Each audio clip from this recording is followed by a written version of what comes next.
Assalamualaikum warahmatullahi wabarakatuh. Alhamdulillahirrahmanirrahim. Lagi-lagi nama pondok pesantren tercoreng oleh oknum-oknum yang tidak bertanggung jawab. Baru aja 2 atau 3 bulan kemarin ada kasus yang menghebohkan jagat Indonesia ini, yaitu pencabulan yang dilakukan oleh putra sang kiai di daerah Jombang terhadap santriwatinya.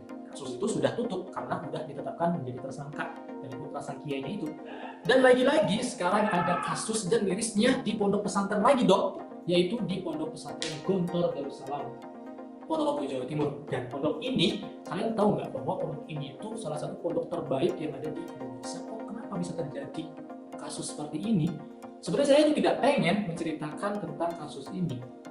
Saya pengen menceritakan kehidupan di pondok pesantren, biar pemikiran-pemikiran kalian, pemikiran orang tua yang pengen memondokkan putra-putrinya itu tidak ragu gitu loh, bahwasanya di pondok pesantren itu asik, di pondok pesantren itu mempunyai cakrawala yang sangat luas untuk kehidupan masyarakatnya. Tetapi karena ada kasus-kasus yang terjadi lagi-lagi di pondok pesantren, mungkin dari beberapa wali santri atau orang tua ragu untuk memondokkan putra-putrinya. Dan sebelum saya menceritakan kehidupan di pesantren, bagaimana sih di pesantren itu, makanan seperti apa, tidurnya seperti apa, aktivitasnya seperti apa, saya ingin menceritakan dahulu kasus yang sedang hangat-hangatnya terjadi pada hari-hari ini, yaitu kasus meninggalnya santri karena penganiayaan. Jadi ceritanya, inisialnya itu si korban bernama AM. Jadi si AM ini adalah ketua dari pramuka.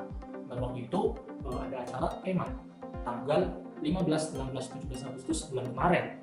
Nah, si AM ini diberi tugas untuk mengambil alat-alat pramuka oleh senior. Dan itu ditanya dong sama seniornya, gimana alat-alatnya, ada yang kurang nggak, alat-alatnya gimana, ada yang ketinggalan. Ternyata ada miskomunikasi antara korban yaitu AM dan juga seniornya. Dan tidak terungkap secara gamblang, si pihak pondok ini mengabarkan kepada orang tuanya bahwasanya putranya yaitu AM meninggal di pondok karena kelelahan habis acara pramuka itu. Nah, seorang tua yang bernama ibunya itu Soimah, dikirain saya Soimah itu artis. Ternyata Soimah emang namanya dari orang tua korban itu AM. Pintar sekali ya media untuk menggoreng supaya laku untuk Soimah. Nah, orang tuanya ini percaya dan menerima atas meninggalnya putranya ini, yaitu karena kelelahan. Tapi beberapa selang waktu kemudian orang tuanya ini mendapat kabar dari wali santri yang lain bahwasanya putranya meninggal bukan karena kelelahan, tapi karena penganiayaan oleh seniornya sampai di rumahnya, yaitu rumahnya di Palembang pada tanggal 23 Agustus. Dan yakin dengan siapa yakin orang tuanya bahwasanya anaknya itu meninggal karena kekerasan, melihat di sekujur tubuhnya itu banyak luka lebam. Artinya marah dong sebagai orang tua, tidak terima dong anaknya meninggal karena kekerasan. Dan benar orang tuanya itu kecewa oleh pondok pesantren Gontor Darussalam yang mengatakan bahwasanya putranya meninggal itu karena kelelahan. Tapi faktanya banyak luka lebam terjadi karena penganiayaan oleh senior. Dan karena terdesak, akhirnya pondok Darussalam mengakui bahwasanya ada kekerasan yang terjadi oleh putra dari Ibu Soimah itu. Nah, setelah kejadian itu, Ibu Soimah akhirnya mengusut kejadian ini ke ranah hukum. Ya apa sih, karena emang ada penganiayaan, sah-sah aja ya, karena Indonesia ini adalah negara hukum.